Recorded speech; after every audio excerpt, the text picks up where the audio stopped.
Zimbabwe uyaitinweti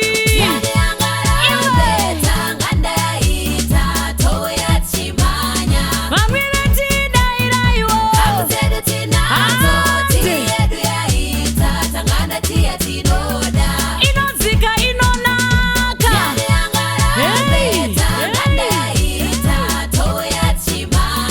wazora jarini pachingwa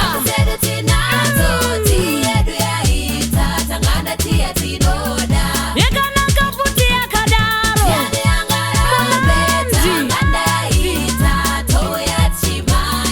yakachipa yakazara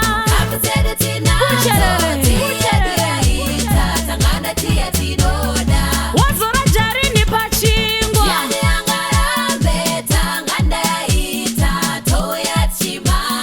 mbambaira umbodzipwe iwe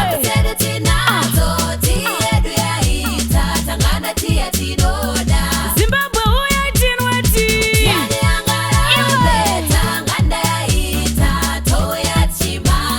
vamwireti dairaiwo